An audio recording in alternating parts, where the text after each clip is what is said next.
देश को मजबूत पीएम चाहिए, न कि बारी बारी एक साल के लिए। अमित शाह। केंद्रीय गृह मंत्री अमित शाह ने बृहस्पतिवार को विपक्षी इंडिया गठबंधन पर प्रहार करते हुए कहा कि देश को एक मजबूत प्रधानमंत्री चाहिए, न कि बारी बारी एक साल के लिए प्रधानमंत्री। बिहार के सीतामढ़ी और मधुबनी में राजग उम्मीदवारों के पक्ष में अलग अलग रैलियों को संबोधित करते हुए शाह ने कहा, इंडिया गठबंधन वालों का कुछ होना नहीं है, पर मान लीजिए वे स्वप्न में भी जीत जाते हैं। वैसे जीतेंगे तो नहीं, मोदी जी ही 400 पार कराने वाले हैं, मगर जीत गए तो उनका प्रधानमंत्री पद के लिए उम्मीदवार कौन होगा।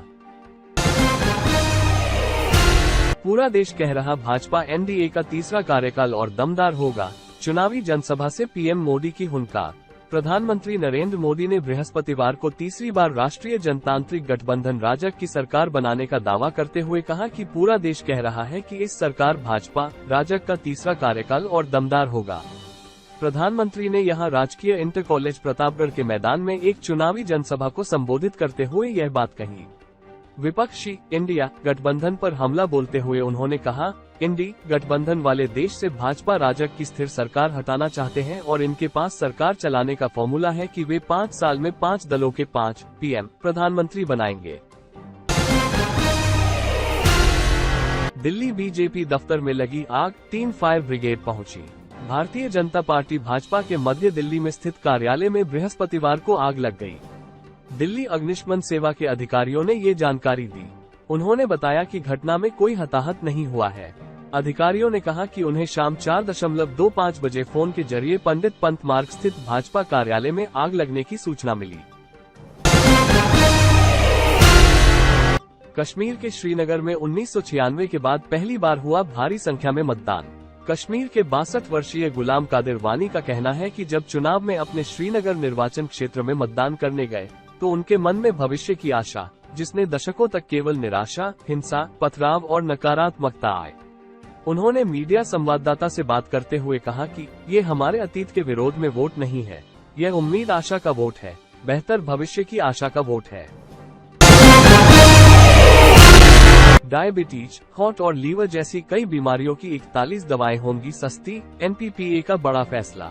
भारत सरकार ने डायबिटीज, हार्ट और लीवर जैसी बीमारियों के इलाज के लिए काम आने वाली दवाओं के दाम पर राहत देने का फैसला किया है। सरकार ने 41 दवाओं और 6 फॉर्मुलेशन के दाम तय किए हैं। केंद्र सरकार के इस फैसले से आम जनता को बड़ी राहत मिलेगी।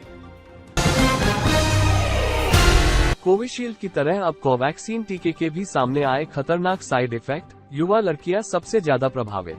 कोरोना महामारी के वक्त पूरी दुनिया मानो जैसे थम सी गई थी। इससे बचाव के लिए देश में बड़े पैमाने पर लोगों ने कोविशील्ड और कोवैक्सीन टीके लगवाए थे, लेकिन अब इन दोनों टीकों के साइड इफेक्ट सामने आने लग गए हैं। कोविशील्ड बनने वाली ब्रिटिश कंपनी एस्ट्राजेनिका ने पिछले दिनों वहां की एक अदालत में स्वीकार किया था कि उसके टीके से कुछ लोगों में गंभीर बीमारी हो सकती है। वहीं दूसरी तरफ बात करें कोवैक्सीन की, तो अब उसके भी साइड इफेक्ट सबके सामने आने लग गए हैं। लॉरेंस वॉन्ग बने सिंगापुर के चौथे प्रधानमंत्री, पीएम मोदी ने दी बधाई। लॉरेंस वॉन्ग सिंगापुर के चौथे प्रधानमंत्री बन गए हैं। लॉरेंस वॉन्ग पूर्व प्रधानमंत्री ली सीन लूंग की जगह लेंगे। ली सीन लूंग बीते 2 दशकों तक सिंगापुर के प्रधानमंत्री रहे। वॉन्ग और लूंग दोनों ही नेता सत्तारूढ़ पीपुल्स एक्शन पार्टी पीएपी से जुड़े हैं। इससे पहले वॉन्ग सिंगापुर के उप प्रधानमंत्री थे। अब वॉन्ग प्रधानमंत्री और वित्त मंत्री के रूप में सरकार का नेतृत्व करेंगे। सोने चांदी की कीमतों ने लगाई छलांग, 87,000 के पार पहुंचे चांदी के भाव। लगातार तीसरे दिन सोने चांदी के वायदा भाव की शुरुआत तेज रही। चांदी के वायदा भाव तो आज सर्वोच्च स्तर पर पहुंच गए। खबर लिखे जाने के समय सोने के वायदा भाव 73,211 रुपए के करीब, जबकि चांदी के वायदा भाव 87,316 रुपए के करीब कारोबार कर रहे थे। अंतर्राष्ट्रीय बाजार में सोने के वायदा भाव में सुस्ती, जबकि चांदी के वायदा भाव में तेजी देखने को मिल रही है।